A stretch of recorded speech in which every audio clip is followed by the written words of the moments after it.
The video you're about to watch is an interview I did with Zach Kinsman, who started a church 4 years ago, and it has grown to running 225 consistently in their services.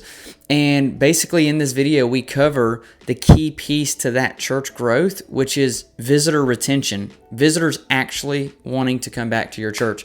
And so in this video, we cover everything from church assimilation to the keys at their church that he feels has caused an environment of visitors that want to come back. Also, we cover church service structure, relationship building, and so much more. So I think you'll get a lot of value at it. I hope you enjoy the video. And if you do, please like and subscribe to the YouTube channel. That way you can be notified whenever new stuff comes out. But also it helps the algorithms push it out to other pastors and churches who really need this stuff. Okay, so God bless you. Enjoy the video. All right. Awesome. Well, Brother Zach, I appreciate you hopping on, and I'm gonna let you introduce yourself. For those who don't know you, which I know we've done a video before, and some people that's in our community, probably know who you are. But when it comes to what we're gonna talk about today, just for everybody watching, we're gonna talk a little bit about basically church growth from the aspect of visitor retention. Because we get these questions a lot, of like whether we do outreach for people through digital outreach or whether they're doing outreach from other, methods that they just say people just don't come back. And, I always hear this all the time. They'll always blame it on, well, they're just looking for a different kind of church, and that's always the reason, right? That I hear is like, it's not because we're doing anything wrong. It's just because, we're just not their style or flavor or whatever. And that's why no one ever comes back. And so we want to kind of make some videos on really just giving people ideas, or maybe even just encouraging people in whether it's church culture. We're going to talk a little bit about that today, but just the aspect of a church, like what are some things a church can do to kind of help people want to come back to the church when they visit. Because you can get as many visitors to your church, but if no one stays, your church is never going to grow, and you're really never going to impact anybody. But Brother Zach Kinsman is who I've got on today that we're gonna talk about his church, and I'm gonna let him introduce himself, talk about his church. But the reason I brought Brother Zach on, for those who don't know him, is because they've planted a church. What was it, 2 years ago? 4 years ago now. Yeah, Four it's years gone ago. quick. I'm sorry. Yeah. 4 years ago, yeah. So 4 years ago, I get it mixed up with mine too. Like we started ours seven, and then I know someone else started them like two, and so they get all mixed up. But they started a church around 4 years ago, and I've been following them for a couple years as far as like just seeing their church and what the Lord's doing at their church. And to me, from the outside looking in, the Lord's blessing it, with good, solid Bible foundational growth, and it's not like, any kind of like fake stuff. It's not a social club. It's a Bible preaching, Bible believing church. And I think there's healthy growth going on at his church. So that's why we're going to talk to him a little bit about just really their church and their testimony of what God's doing there. And maybe it can give us some ideas and inspire somebody. But Brother Zach, just so people who don't know who you are, give us a little introduction to yourself and your church and everything. Yeah, sure. Appreciate it, Dalton, and appreciate you letting me be on. And Dalton and his ministry have been a huge blessing to us and a help these last few years. But as I said, my name is Zach Kinsman, and I pastor New Heights Baptist Church in Newtown, Sandy Hook, Connecticut. So we're up in the heart of New England, and started the church, 4 years ago. In fact, this April, hard to believe, we'll be celebrating 5 years. And we difficult part of the country, some would say, to start a church, and we knew that going into it. But the Lord has blessed and just doing a tremendous work. He gets all the glory for it. No expert by any means, and still learning and growing every day, and just trying to learn more. But we've seen God do some awesome stuff, and we're excited about it. Yeah. What just so I'm aware, I can't even remember. What do y'all average attendance? And I know it fluctuates, but what do y'all kind of averagely have coming Sunday mornings Yeah, at least? so this summer we've been around 220, 230 throughout the summertime. And so we're right now in the process of preparing. Every fall we usually see that spike, and every spring we see that spike. So we're getting ready to accommodate, Lord willing, for that growth come fall. But through the summer we've been around 220, 230, and hoping the Lord will continue to move that forward come fall time. Yeah. Yeah, that's awesome. I mean, 4 years, that's a blessing. That's an amazing thing. And just for those, I know he already mentioned it, Connecticut, like even from what we see, doing what we do for churches all across the country, like y'all's area is a hard area. Like just for those, like when you said that, for those who don't know, like it really is. Like we even see the friction when we run ads for y'all, like the lead cost. Like we've done different things, different targeting, different, but it's always the lead cost is a certain amount in y'all's area, and it's very rare it can ever get lower than it, and it's a higher lead cost than a lot of other areas. It's just it's just the area, and so Yep. but but yeah, so with that being said, y'all got a healthy church growing 200 and something people. And when y'all started, just for those who don't know, how many people did y'all start with? My wife and I and my parents and one other couple at the time. So there was six of us plus our kids, so maybe 10 at the most if you count the babies. Maybe 10, yeah. Hey, Yeah. that's a blessing, man. That's awesome what God's doing. But so I want to kind of dive in and kind of just go over some questions and some different things. But the first thing I really want to ask is, and this is just from your perspective of your church, every church will be different. Everybody will have different perspectives. And like you even mentioned, ain't nobody's experts. This is really just talking about different things that we Yep. see the Lord doing, and it might be different for a lot of other places. But what do you think plays a big part in visitors coming back to your church? So Yeah. when visitors come, clearly y'all have good visitor retention. When you see growth, stable growth. So what do you think plays a big part in that? Yeah, I think it's twofold. I think the first side of that coin would be processes and systems. Um, Man, you have to have a game plan. You have to be organized. I think we talked a little bit about this in the last video in the sense of just what are we going to do when a first-time guest comes into the church, and what's the game plan that we want to have, and I want to have embedded into the DNA of our church and our team of to get someone from when they're tires hit the pavement for the first time to serving and being members. What's that pathway look like, and what's that process? So I think having that in order, being organized, having guest cards, connection cards, visitor cards, whatever you call it.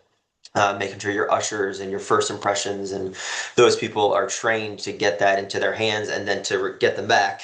Yeah, Having gifts for them and all of those things. So that's really the first step. But I think along that is having a clear path for them. I want when people to come to church for the first time. Yes, here's what it looks like if you continue to come back. All right, now you've come and now we want you to get into a group, and here's how you can connect, and then here's how you can serve. And so having a growth track, having an assimilation track or process that is clearly communicated to them, and every time people come to your church they're going to hear it, I think is huge. And so I think the first side of that coin, if you would, is processes, organization, systems, which if we want to get in depth on that, we can.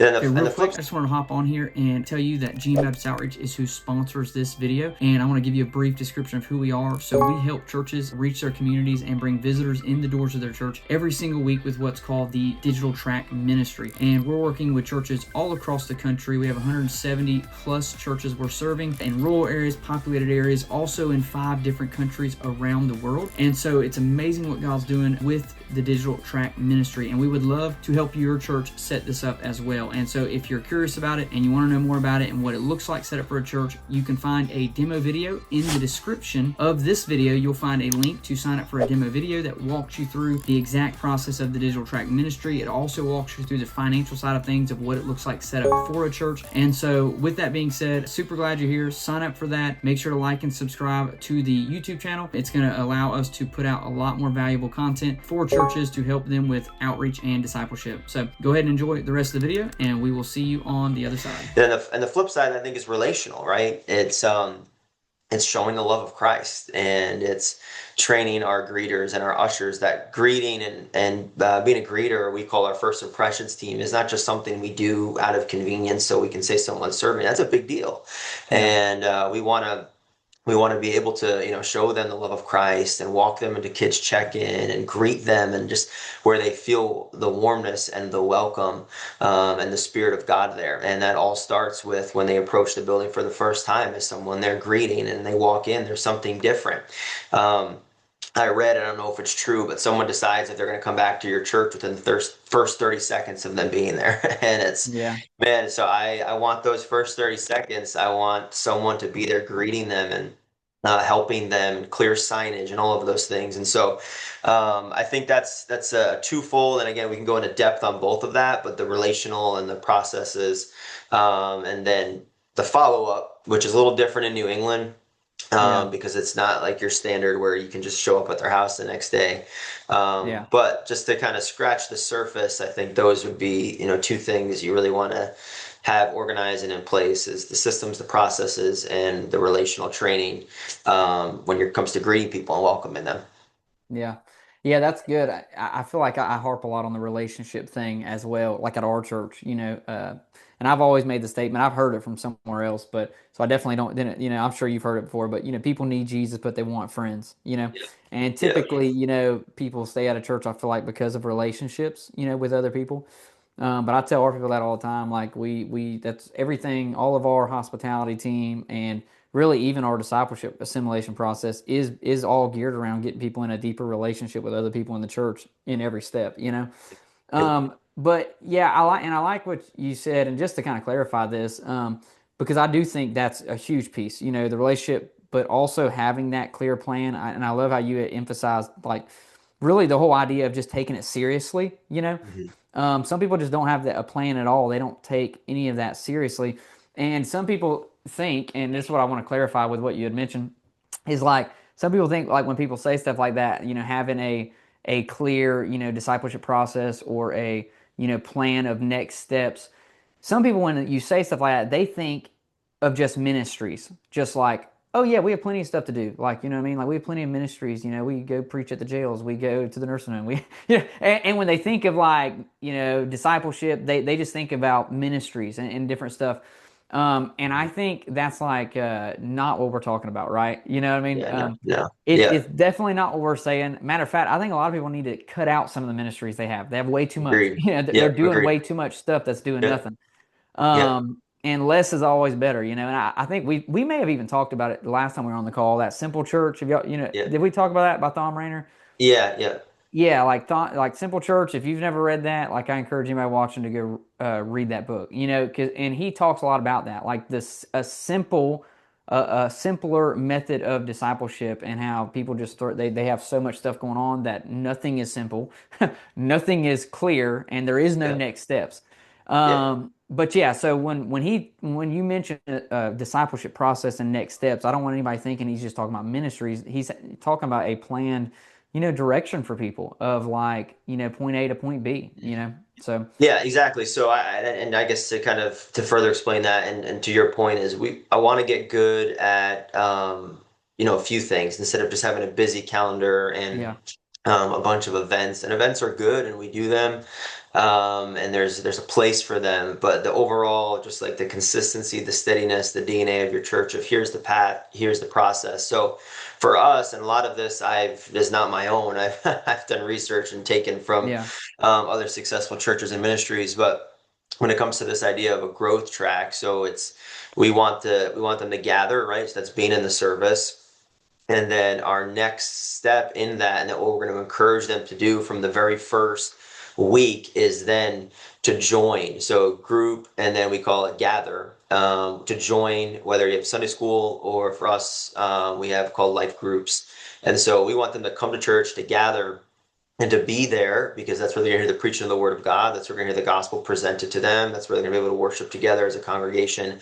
And then our language and what we're encouraging from the pulpit and through other means is then to get them connected into a group. So we have gather and then group. And so once they're in that group, and we have a discipleship group, we have a group for moms, we have a group for young adults, whatever their life stage is, we want to get them there because that's where they're going to build the relationships and that's where they're going to yeah, connect with people. And overall, that's what's going to keep them and also help them grow in their walk. And then from there, we go to giving, which is all kinds of your time, your talent, and your treasure. So we want you to serve.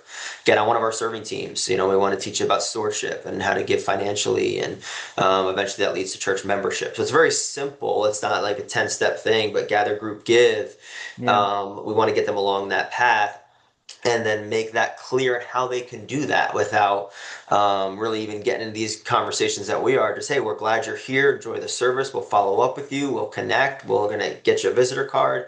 We're going to follow up with you, get coffee or whatnot, and then the next step, we want to encourage that person to get into a group Yeah. because we know that's where the relationships are built and that's where they're gonna stick. So I would recommend a book, and I don't know, I was talking to someone else about this. Maybe I've talked to you about it, but there is another book called Sticky Church that I would recommend, and it's a great book, and it's the whole idea of we have the front door open of our church of evangelism. Let's get everybody in. Let's do the ads. Let's get them in. But the back doors is instead of being closed is open, Yeah. so they're coming in and they're walking right out.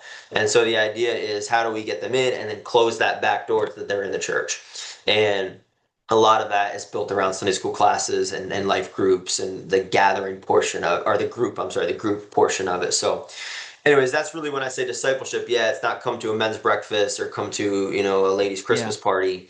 It's, hey, you're here. Especially if you come back a second time, I'm going to try to connect with you. We want you to feel the Spirit of God. We want you to feel the warmth in the relationship. We want to have processes to get your information.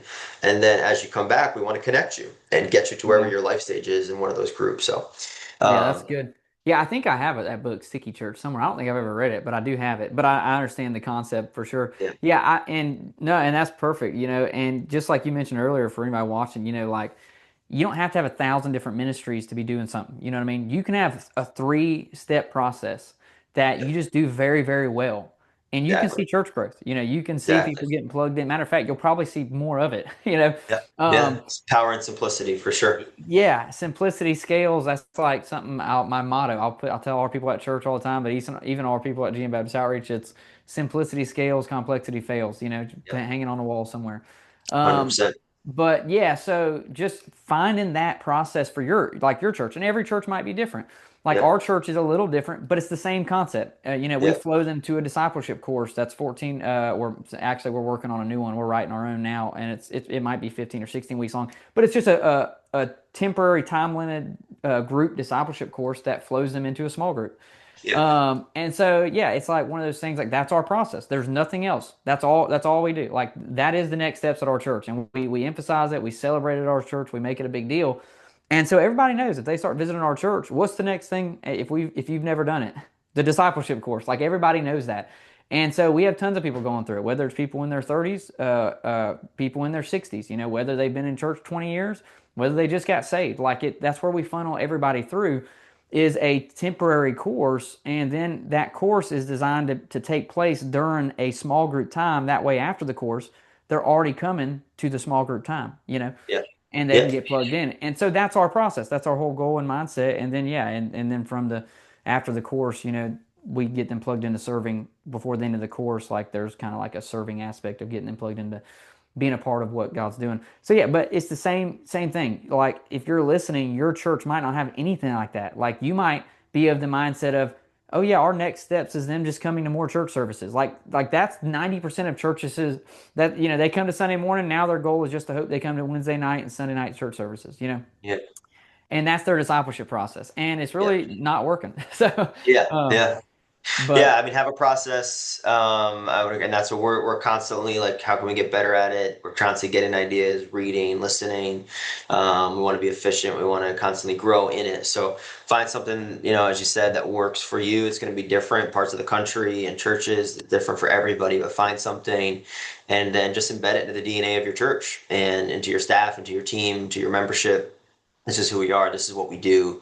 And there's some book I read and podcasts I listen to that talk about that idea of a flywheel. And once that flywheel gets going and that system gets going the right way, there's no stopping that momentum. yeah. And so that's really the whole idea behind it. Yeah, perfect.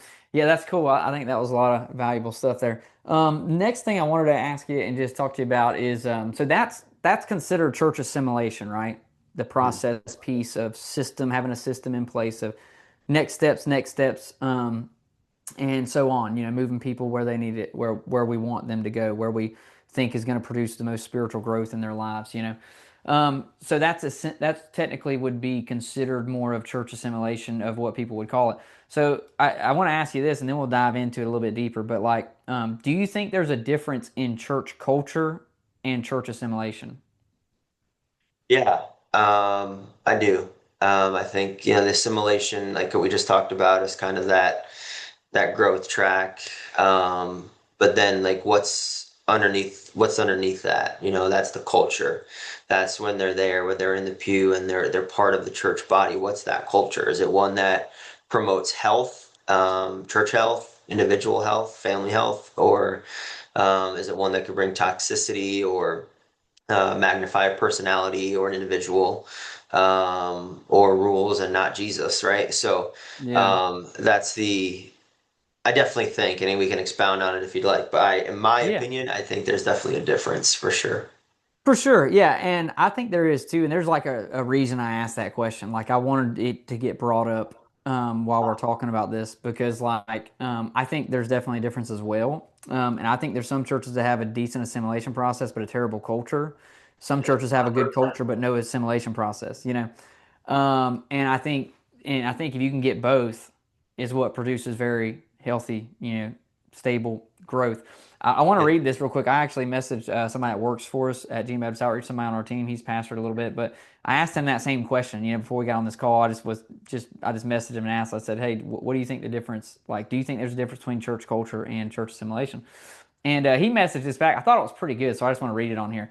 yeah, for I don't sure. even know if he'll watch this, but anyways, I didn't tell him I was going to read it. But he said, church culture is how the church from the top down views philosophy of ministry, standards and traditions that are set, worship style, church polity, and overall the going on of the church.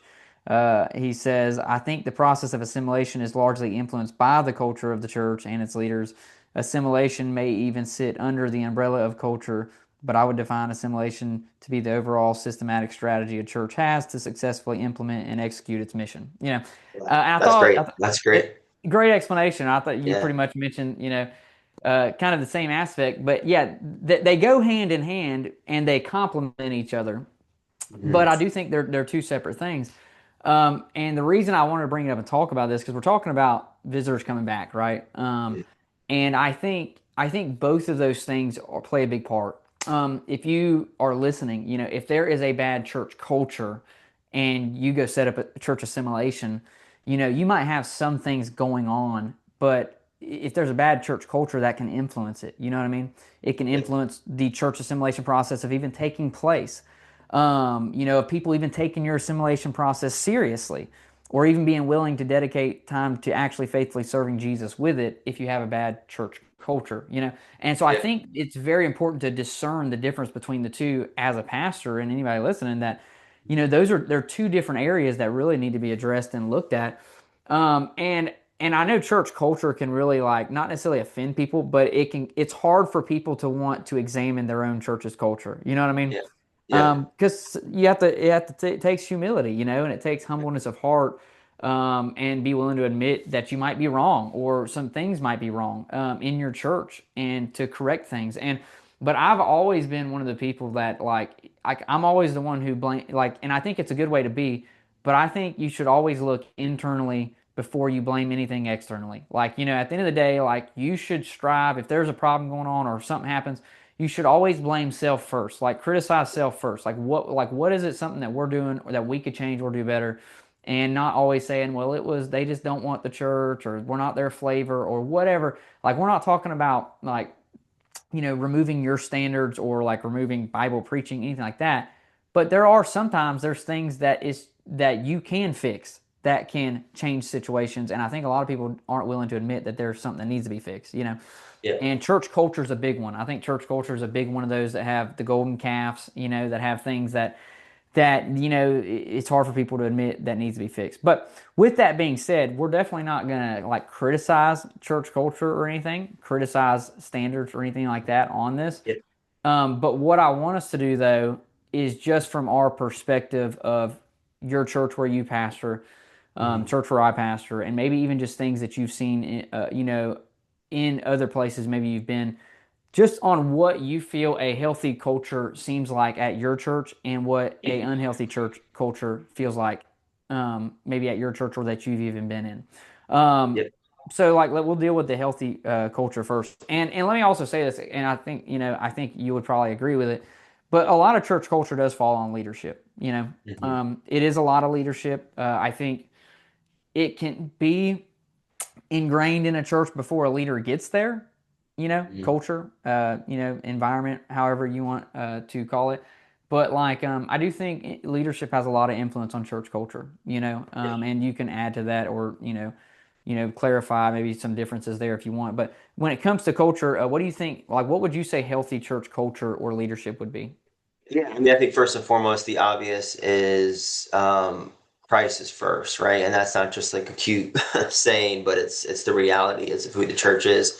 So what I Yeah, mean by that is the Bible is preached, and not my opinions. I think in a healthy church culture, the Bible is preached. I'm a big advocate for expository preaching.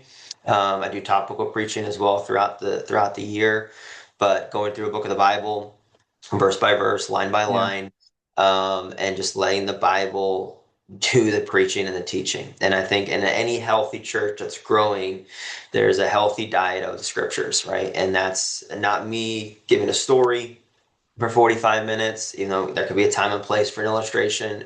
Um, my opinions, my political opinions, it's, hey, I'm here and we're going to rightly divide the word of truth. We're going to preach the Bible, and yeah, it's going to all point back to Jesus Christ because that's who and what it's all about.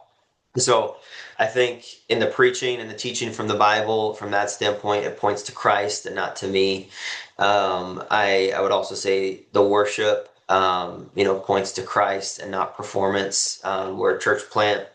We don't have all the fancy things, but we just strive, for our those who lead worship and for when we sing is, we want to be spirit filled, and we want it to be genuine, and we don't want it to be a show, and we want it to ultimately lift and honor Christ. And how many times in our church services we'll see visitors who are just crying during the yeah, worship. And again, we don't have, Brooklyn Tabernacle Choir, but they're just yeah, crying.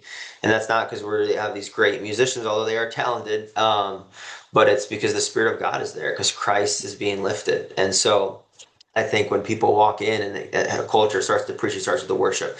Then I think if you lift the hood up a little bit, for me, it's one where it's and I heard this from a pastor, where healthy church culture is one of reconciliation, where people were not letting, and I'm constantly preaching and teaching this throughout the Bible and reminding from the pulpit and practice it in my own life, but we're not letting disagreements, and we're not letting bitterness, and we're not letting those things fester.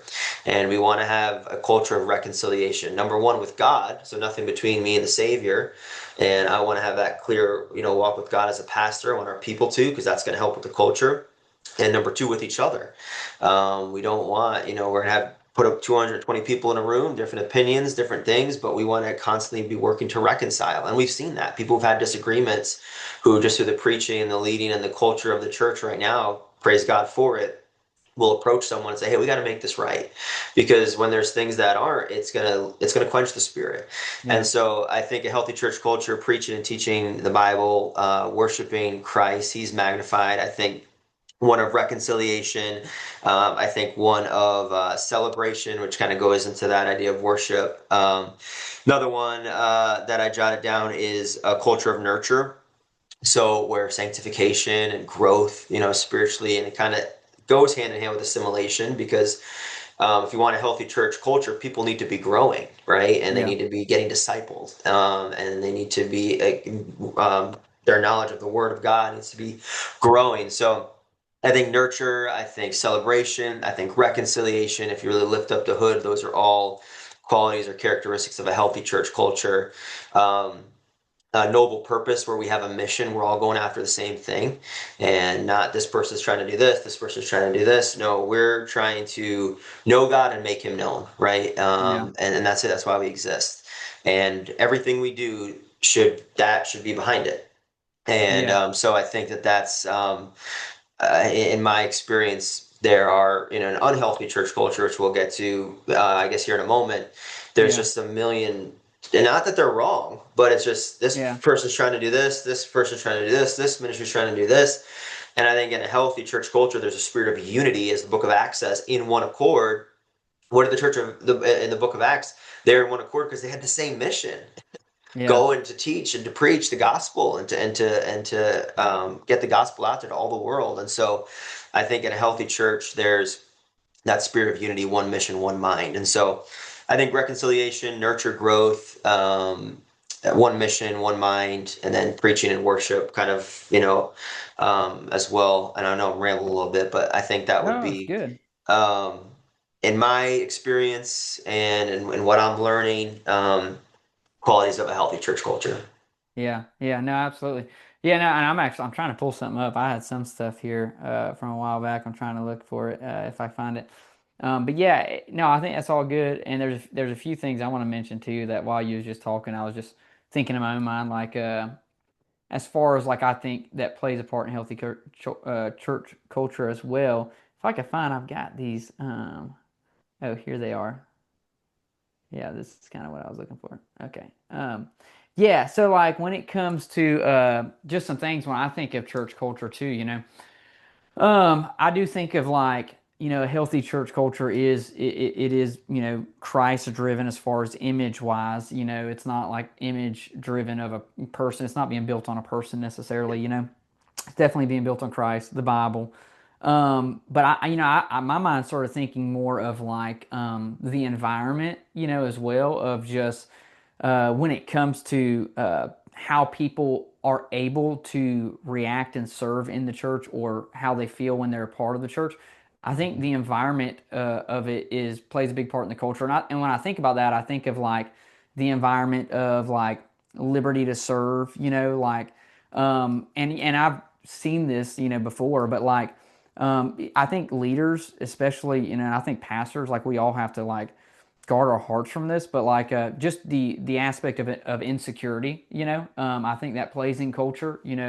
Leadership being insecure, Mm-hmm. if they ever feel like someone's ever challenged them, and they might not even be challenging them, but there is that. I've been around places where there is that insecurity of like someone's always trying to steal the pulpit, or someone's always Yeah, trying to, be the pastor and run you off or something like that. Like yeah, yeah. almost like they're always looking at everybody that is trying to attack them, or Hmm. everybody's a wolf. If they Yeah, say anything, they're always the victim. there's always a victim kind of mentality, and I think Yeah, I think that plays a part in the culture. 100%. I think when you have that mindset in a church of insecurity, as a leader, as a pastor, Yeah, it overflows. Other people can see it, other people can feel it, and it overflows into your people to where they're scared to do anything. Like they don't want to yeah, do anything yeah. for God. They don't want to serve in any areas of leadership because of that environment that has been built because of leadership. So Yeah, I think the insecurity one of leadership can affect the culture of the church of people serving and being involved, and yeah, that can push people away too. It can cause people to leave the church that were good people.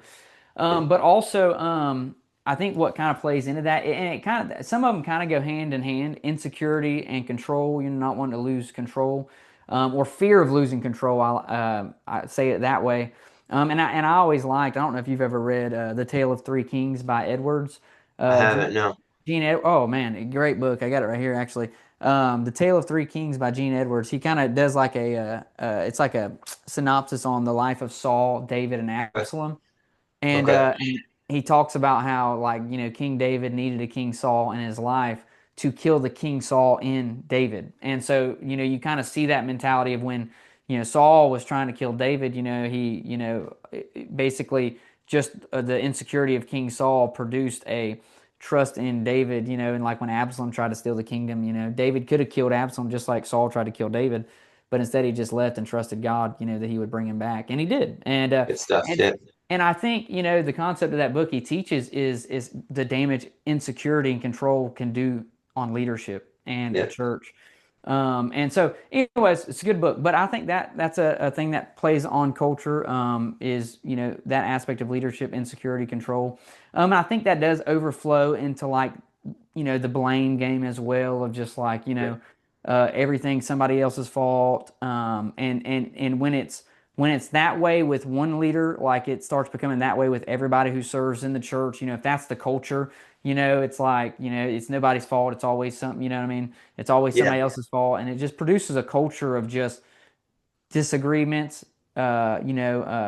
bitterness, and a lot of those different things. But it flows from leadership. If they see leadership taking responsibility for things, it produces that environment, that culture. So I think a lot of the leadership of that area as well affect a culture. And then, another thing I had was just like how you take personal attacks, I think, as leadership affects the Mhm. culture. Yeah. But anyways, yeah, so those were some things I had. I'll see Yeah, if no, you I want think to go those are on. great, and I think kind of along those lines too. Just as I'm thinking as you're talking, just being too. I know we're going both sides now, healthy and unhealthy, and I think just being relatable Yeah, as well is a sign of a healthy church culture where the people aren't sitting there in the pews and looking up and like, man, I can never be like the pastor's family. Now you want to be an yeah, example and you want to be growing. But I remind our people all the time, and I need Jesus just as much as you do. And this is a yeah, spiritual hospital. We're not here to hear from you, we're here from Christ.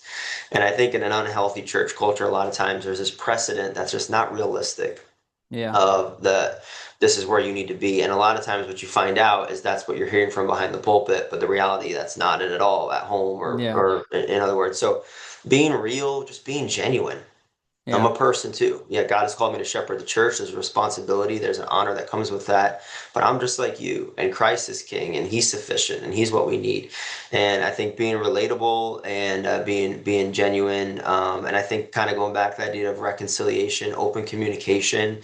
When there's issues or there's problems or there's disagreements, having a culture where they can be solved biblically and not getting from up from behind the pulpit and this isn't yeah, to anybody, and usually when you hear that, it is to somebody. This isn't to yeah, anybody. yeah, We're doing good right now, but yeah, this, and this, and there's scolding going on from the church, and it's just who yeah, they're talking about, and it just creates toxicity and it creates tension. And yeah, man, the Holy Spirit wants to work, in my opinion, in studying the Bible through forgiveness and he has liberty to work in a spirit of forgiveness, in a yeah. spirit of honesty, in a spirit of communication. And so going to what you said, control, insecurity, not being genuine, using the pulpit as your whipping post, like I think is just all things that in my experience can be, Yeah. yeah, signs of unhealthy church culture. For sure, yeah, and that was going to be and that was the next question. We did already start diving into it, but the sign, yeah, like an unhealthy church culture, like you just hit the nail on the head for some really good ones. But yeah, the using the pulpit, I think, is a huge unhealthy church culture to me. Maybe to other people, it's not. If you're watching and you don't think it is, that's perfectly fine. We can disagree, But I think that's a huge thing. And I've always felt very heavily about that as well. Like, you should never use the pulpit to preach your agenda or Yeah, preach at somebody because of something you heard they were doing outside of the church a exactly. couple days ago. You know what I mean? Yeah. Like, you build a whole message just to preach at somebody.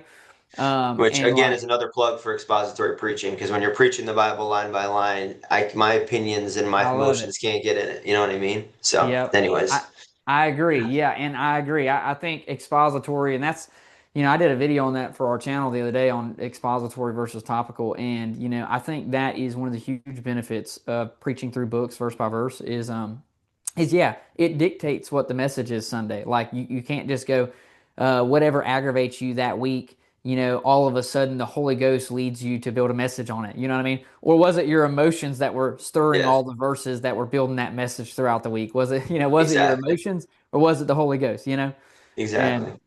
so, yeah, that's good. No, I think expository preaching does fix a lot of that. As long as you faithfully stick to the text of Study, of yeah, of the expository preaching, when you preach. But yeah, no, those are all really good things. I think that are a part of a toxic kind of healthy or unhealthy church culture. I think another one when you was talking that popped in my mind was like fear-based attendance.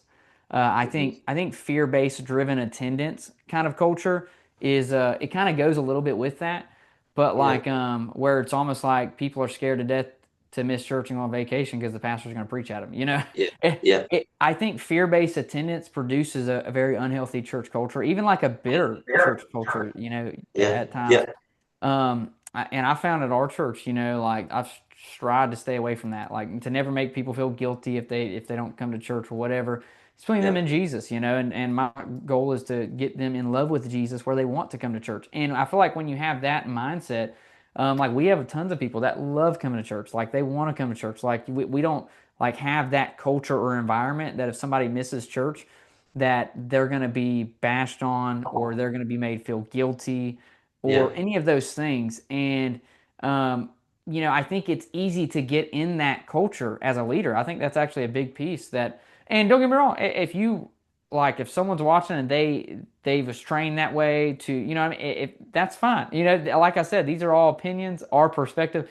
But one I feel like of my perspective is that that can be a very unhealthy kind of culture to have where people feel guilty from the pastor for not coming to church and not so much because they displease Jesus. You know what I mean? Where they feel like, Yeah. it's more pastor driven. If it wasn't for the pastor, they wouldn't feel so guilty that, they broke their toe and they couldn't walk that good. That yeah, Yeah. it's you know what I mean? It's I feel like that's just very unhealthy when you're doing it more for somebody and not so much for Christ. But I think that's a big one.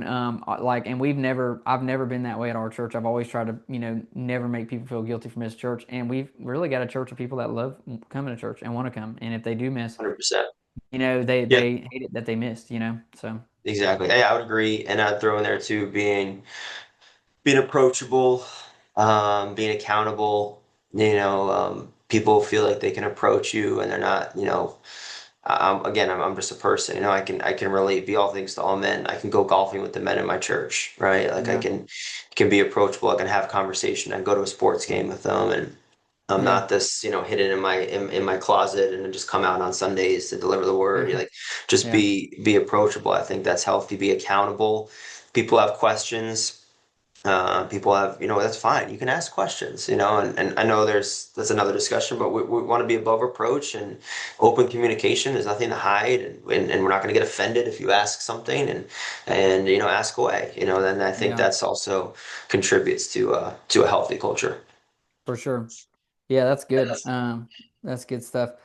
Anything else you want to add on the culture piece before I go kind of we've done you've already kind of mentioned this, but we'll kind of ask it just one more time, or we'll Mhm. mention it just one more time. But anything else you want to add on the culture side of things? Yeah, I think those are all good points that we Yeah, made, and even some stuff you said, a lot for me to think about too. And again, we're constantly learning, constantly growing, yeah, and ultimately, good culture is what, like we said, Christ is lifted, and the Holy Spirit has liberty, and being filled with the Spirit, and obviously the spiritual side of things. And so, these are practical things that I think come off are fruit of that. Being filled with the Spirit, of lifting up Christ. Then those things are naturally going to have reconciliation and secure, not be insecure. yeah, You'll be secure in Christ, and so I think that. Just to say, like, that's a result of walking with the Lord, but just for state the sure. obvious. Yeah, yeah. So the last thing I was going to bring up, mention was, basically, church culture, church assimilation. We dealt with some of those, and I was going to mention, how important is the church service itself and its influence to visitor retention. Yep. Which I think you've already kind of mentioned that when we talked about, Mhm. culture, or maybe it was assimilation. I can't remember which one it was, but you had mentioned, about Christ honor and preaching, Christ honor and worship. You had kind of mentioned those as the importance of a healthy church culture. So you kind of already have mentioned a little bit about the service itself. Mhm. Is there anything you want to add on that though, as far as in your mind, how important do you think the actual structuring of the church service, of how the church service goes to the actual retention of visitors? Yeah, I think it's very important, and we put a lot of thought into our order of service. In fact, Yeah, this Sunday is the first Sunday. When I get off, I'm going to meet with our team. We're changing things up, the order of service, because we want to be efficient and we want to be smooth, and so that's constantly evolving. But I think, yeah, it's very important. I think having a gospel oriented service where the gospel is preached and taught clearly every Sunday is so important, because my whole message to our people is to have a church where they want to bring their friends. The whole come and see philosophy, bring your friends, bring your family. And so I want to make sure the gospel obviously is preached. And sometimes I know we think, well, obviously, but how many times in a service, you'll go to and we think everyone's saved and we don't think there's any guests and we don't. yeah, So the gospel clearly being preached, being taught, I think is so important. And then just obviously follow the spirit. It's different for every church, but you just want to be smooth. yeah, I want it to flow. I think is the word, and a time for guests and a time for giving, but then a time for worship and a time for preaching, and it looks different for everybody. We're constantly evolving, trying to change that. But I think, yeah, be organized and don't just, well, we're gonna follow the Spirit. And I get that, Just and I went. Yeah. understand. Like, and sometimes the Yeah. Holy Spirit will lead us to, hey, we're going to sing that again. Or, hey, you know Yeah. what? We're not going to do what we planned. We're going to do this. And we've had that. But we want to be organized and be intentional about everything in the service. Has Yeah. what's it's pointed towards our mission, which is to know God and to make Him known, right? So we're very Yeah. intentional with what we do, and not just throwing things together and saying we're following the Spirit, which is just an excuse for lack of preparation and Yeah. Being laziness, lazy. to be Yeah. honest. Yeah. Yeah. So yeah, For sure. Yeah. No, and I agree. Like, I do think having a service, and and maybe it's just me. I'm sure I can kind of tell you're this way probably as well. But I don't know if everybody's this way. But like, I enjoy like watching church services or people that have church services that I think are really good church services, like just worship, preaching, invitation, literally all of it. Like things that I feel like are, that the Lord uses. And like, if I like watching services and actually see what people are doing, see how they do their services, and I don't know if you notice that kind of stuff when you watch someone, if you ever watch somebody online or something, like just watching how they do their invitation, what they, and I pick things up, I think our service is kind of just uh, stuff that has been picked up throughout the years that is just kind of added a little bit here, there, and different things. same as us. Yeah, that's what we're changing now. We're getting from another church that we saw, Yeah, yeah, So and constantly learning and growing for I sure. don't think there's anything wrong with that. Like, I think it's a No, wonderful no. thing. And I've like, for us, like, I enjoy like our services. There's constantly things that we try and critique. And I'll tell you one thing that we've changed a while back that you might not change it this way or anybody else might, but it just worked for us. But I'll mention it to you in a minute. But like one big thing for us was like the way we did our invitations. And this isn't what I'm going to mention to you, but this is just something that was like a long time ago thing. But the way we did our invitations, I feel like that we changed, impacted a lot of our service, of it being enjoyable, and even people coming and praying at the altars, different things, whether you do altar calls or not. Still, the whole idea of kind of ushering people to a place of prayer after the preaching, with whether they pray in their pew, whether they're singing at the end.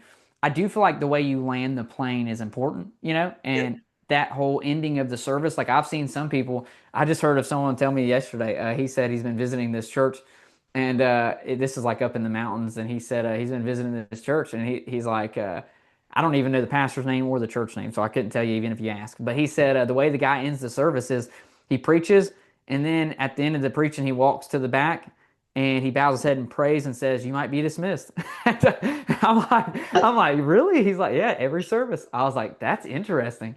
But Yeah. so like I do think, like the way you end the service, like get some ideas of how you're gonna start the service, how you're gonna end the service, how's the service gonna go during the service. So I do think the structuring of the service are very important. And another tidbit I'd add in there, like something we found with GM Baptist Outreach, is you'll be amazed at how many churches that we talk to that don't have piano players. Mhm. Um, and if you're trying to get visitors to come back and you're wanting to have a better church service, I encourage you to pray and to strive to get a piano player. Yeah. If you can, whether you hire one, whatever it might be. Like I think music's a big piece, but I think a piano can really impact the service. So 100%. I would agree. And now it's add to that, have an invitation. I know you talk about that. Some churches don't do that. Like you said, yeah, like have an invitation. And I heard, the preaching is when God speaks to us, and the invitation is when we speak to God. And we got to yeah, give people the opportunity to make decisions. And I will always give a gospel presentation, but then I'll bring it back to the believer. Hey, if God spoke to you in this regard, raise your hand. Okay, you raise your hand. yeah, Come talk to the Lord. We put people down at our altar, a lady and a man, a couple of workers. Like if you need prayer, come and let someone pray with you. And I need someone to pray for me. So we have that, and have an invitation. We kind of, and this maybe would help somebody that we're changing as we're learning, is just in the flow of the service is the announcement time. yeah.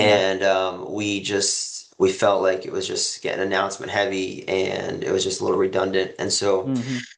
kind of going back to that, keeping it simple, we're gonna just really just focus in on our mission, our groups, and then one or two events that are happening, show on the screens those events in the past, and then show to get the people excited so they can visualize, and then here's how you can be a part of it with clear paths towards it, and then ending with just our basic stuff of groups and next steps, and just keeping it, simplifying that, being excited about it, having Yeah. visuals for it, and letting that also be a part of when we're acknowledging guests. I think another key part of the service, acknowledge your guests. And again, I think we've talked about this last, but it works different for everybody. But rather than them standing up and clapping for them, it's just some where they can feel uncomfortable, have a part in the service where it's your first time, usher gets a card in their hand. Our ushers are going to walk forward, they're going to work their way back and look, slip up your hand, hand them a card. And so just having that flow right into the announcements, which then is going to flow into opening prayer, which then is going to flow into the worship, which then is going to flow into the preaching, rather than worship, announcements, preaching, and it kind of just like maybe Yeah. kills the spirit a little bit. And so we're just trying to restructure and organize, be intentional, not give so much information, have a good flow. So these are things that we're just always trying to tweak and grow and get better at. Yeah, no, I love it. I like it. Yeah, I hate announcements. I hate Yeah. it. One of the worst Yeah. parts of the service to me is announce. Yeah, Yeah. I know some people that do announcements at the end of the service, like after the preaching, they'll Yeah. do their announcements. Yeah, no, that's cool. I like it. I like how you're restructuring some of it. I'll tell you one thing. This is what I was going to mention earlier. One thing that we did, most churches wouldn't do this. All right. So I don't think this is like a caveat for everybody. This is just something we did a while back. We probably did it about 2 years ago, actually. It's been a little while back. I mean, it might have been 3 or 4 years ago. Matter of fact, now that I think about it, but we stopped taking up an offering during the service. Um, so like, sounds crazy, right? Yeah. But what we did was is we just got it at the back door where people exit, and if you got multiple exits, you could put it at every exit. But basically, at our old building, we were in a storefront, so we had like just a basket by the door. Now we've kind of got it more civilized in like a clear see-through box with a big QR code that says you can give online or give at the service Mhm. at the church service there. But literally, so we, just removed that out of the service in general. We removed the whole taking up the offering side of things. And I even stopped even announcing it. I got where I would forget to even announce it. And so now, like on Sundays, like I literally never even say, you can give in the back. Every now and then I do. Maybe once a month. Every now and then I'll say, and if you're new here, if I've had people ask if how do you get to the church? We've got a box in the back, but everybody sees it when they're walking out of one of our doors. They see the box, QR code to give. They see other people giving. They see money in it. They know what it's. They know what it is. I say that to say this: we've been doing that for like 4 years. Like our offerings have been more than they've ever been. Like if anything, our offerings never went down; they went up very substantially. But the compliments that we've received from so many visitors, so many people who's come to our church, they say one of the craziest things that they noticed about our service is that we never took up any money. So like they were like, it's crazy. We've never seen a church Sure, that we do doesn't the same take. thing. We just we have a giving box in the back. We don't pass a plate, Yeah, and again, not that everyone should do that. It's just worked for us, and in yeah, the area that we were in, there's Catholic churches that but a lot of our people are coming from where that's where they felt like they were just getting beaten over the head for money, and I never wanted yeah, that to be the case. We're going to preach and teach on biblical stewardship and the responsibility of it, but yeah. um, yeah, and same, I can testify like our offerings, you just seen continue to grow. And now I do remind them it's in the back. You don't do that. I do that. Yeah. Um, Yeah, I yeah. make sure Every that now and then I do yeah. though. Don't get me wrong. I just don't do it every service. Oh, we don't Every pass the now and plate. then, like maybe once a month, and sometimes I'll go several months without saying anything about it. Yeah. But like what we'll have is sometimes I'll have like people that have been coming, returning visitors. They'll be like, We um, don't give. yeah, do y'all take up offerings? Like, can we give to the church? And I'm like, yeah, there's a box in the back. In my mind, I'm like, I don't know how y'all missed it. Y'all leave out Yeah. those doors every single Sunday. How have you not seen it? But yeah, they'll ask. And sometimes if I have like several asking like repeatedly, if I've had several different ones ask repeatedly, I'll announce it during the service just for, because we have, lots of visitors and stuff that will come through. And so I'll make sure I announce it that, if you have been wanting to give or something. I've had several people ask about how to give, and I would clarify the box in the back. But yeah, sometimes I'll go months without saying anything. Yeah. Um, and yeah, but no, we have people ask all the time. They'll be like, "Yeah, can y'all give to the church?" And like, I'll tell them. But I've had so many compliments. I've had lots of people say that that was one of the things that stood out to them about our Yeah. church visiting it after they've came for a while is that Awesome. we don't take up offerings, and I don't know if it's a compliment, but I don't know if that helps people retain. I don't know. So we're doing this video on retaining visitors. I'm not saying Yeah. that retains visitors. I'm just saying we've Don't had good. stop taking your offerings. Yeah, I'm just saying we've had good compliments about just letting people freely give at the back Yeah, and not harping for money or anything, or 100%. putting the plate in front of their face or anything. So Yeah, anyhow, might not work for y'all. And I know some of y'all watching this, that just thinking about that scares y'all to death, yeah, right? Your heart's beating already faster. You're like, you know, ain't nobody gonna give anymore. No, they'll still give. People yeah, will still give. They'll want it. Like people that want to give to the Lord, they'll give. So, 100%. anyways, No, good but stuff. Good stuff. Yeah, and yeah, I think you just always be willing to tweak, always be willing to learn. Um, find churches that are a little farther ahead than you, where you want to be, and where you want to replicate their spirit and what God's doing there. Obviously, you're going to be your own, but learn from them. Don't be yeah, afraid to think out of the box. Don't be afraid to listen to different podcasts. Learn from other places. Doesn't mean you're going to take their doctrine and then all that stuff. You know who you are doctrinally. You know what you believe, but there are practices and there are methodology out there with service flow and assimilation and all those things. And be willing to learn from other people, yeah, and implement it into your ministry as the Lord leads. And you never want to arrive; you always want to be growing. So I would throw that out there for sure. yeah. And I meant to mention this and we'll end. We're about to end. I meant to mention this at the beginning. But for and I love what you just said. Like, and if I could add one thing to that is, you've got to be humble enough to admit that you're not doing something right. Yeah, Like you have to be humble enough to admit that you do not have it figured out. And listen, if no visitors are ever coming back when they visit your church, there's definitely something wrong, y'all. It's not because you preach the truth and nobody wants the truth today. Okay, there's plenty of yeah, Bible preaching churches that are growing. They have not yeah, compromised on whatever standards you think you have. yeah, The reality is there's I think it was Hitler, all right? This is a terrible person to quote, but Hitler was a wicked man, right? But he made a statement. He said, if you say something loud enough and long enough, people will believe and they'll follow you. There is yeah, plenty of people in this world that want exactly what you got. Whatever you got, they want it. They'll come. yeah, Don't matter what style of music you got. Like there's plenty of people that want what you've got, and some people don't even know what they want. But if yeah, you can win them to Christ, win them to yourselves, whatever you got, they'll take. And so 100%. the aspect is sometimes it's not everybody's wrong and you're right. It's sometimes it is that you're wrong and there's some Yeah, things you could do better, and you've got to be humble enough to admit that and change things. Um, 100%. but with that being said, I wanted to mention this at the beginning. All the stuff we talked about, y'all, the simulation, church culture, all these things are good things. A lot of them is biblical things that God uses. But I want everybody to understand, like we do believe God must give the increase. At the end of the day, 100%. we believe that it's not our physical efforts that produces spiritual growth and spiritual things. It's God. God does it. God gives the increase. Hmm. I mean, what the watchman? What does the Bible say in Psalms? If the watchman, if the Lord don't keep the house, the watchman waketh in vain. Like we get that it's God's work and He must build His church and He must give the increase. Because I hear people say that all the time. God will give the increase in His church in His time as He sees fit, and He does. He's the one who Yeah, does it. But He uses what we do. yeah, Paul watered, Apollos, or Paul sowed, Apollos watered. But God yeah, gave the increase. He gave the increase on what they did, and yeah, so the way you do things will allow God to use you in a better way. The way you yeah. do church Amen. assimilation, the way that you structure your church culture, the way that you operate, the way that you change things. God can use those things to give the increase. And so don't ever blame it on God for why no one's coming back. Yeah, Sometimes it ain't God's fault, yeah. Be a good steward. Be a hard worker. Keep Christ first, Yeah. and preach the Bible. Yeah. And watch what the Lord will do. And That's our testimony these last 5 years. So, amen. anyways, Well, good stuff, I, man. I love it. Yeah, it's all good. And don't preach your opinions. Don't preach politics. Don't preach personal conviction. Now we're ranting. Preach, No, I'm yeah, just kidding. preach the Bible. Just preach the Bible. I promise there's Yes. enough in there. There's enough in there that you don't have to preach a whole bunch of other stuff. It covers everything. It does. It covers it good. But anyways, well, Brother Zach, I appreciate you hopping on, man. And I hope whoever watched this got a blessing from it. And I hope it impacts your church. So Amen. anyways, Thanks for having me. yeah, man, if you need anything from us, just let us know. But have a blessed rest of your day. God bless. Bye.